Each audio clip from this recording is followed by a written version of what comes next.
what you've been saying about going to bed with an idea, and I've noticed that you're no sooner finishing the first draft of a novel that you're on Facebook. So I got this idea for, and you're on to the next one.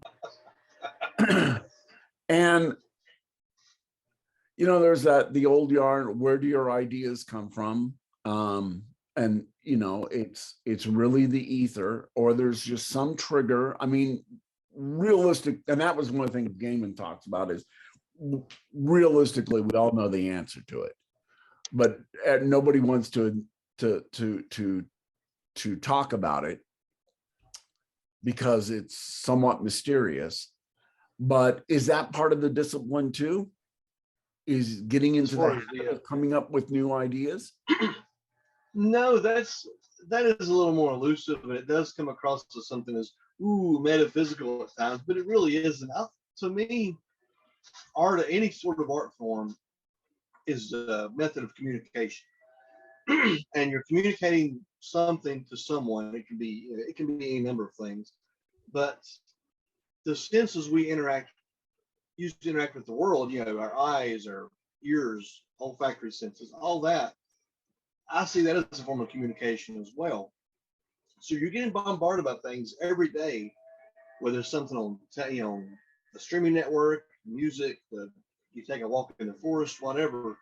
And I guess the way a writer's mind works, it just compiles that, and just things, you get some inspiration, and all these things are in that subconscious, and it can come out into your writing. You're communicating that back out in a way. I guess you could view it as regurgitation. I don't see it that way.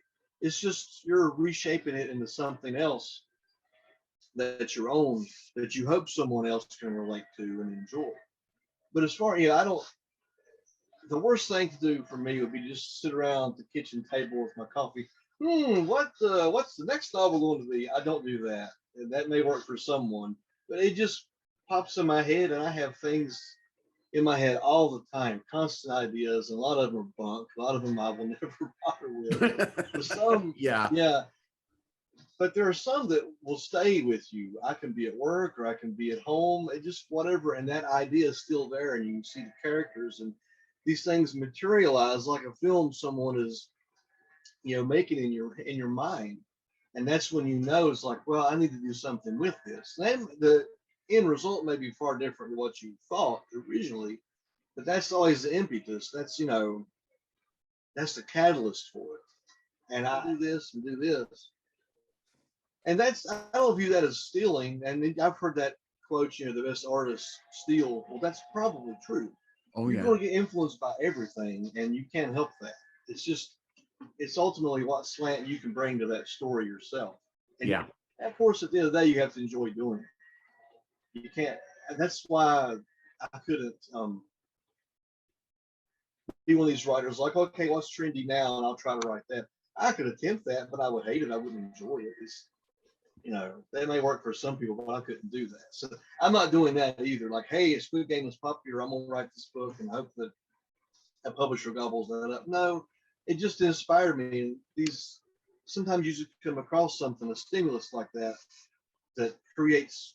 it just generates so many ideas in your mind, and you can run with them, or you can, forget them the next day. Yeah.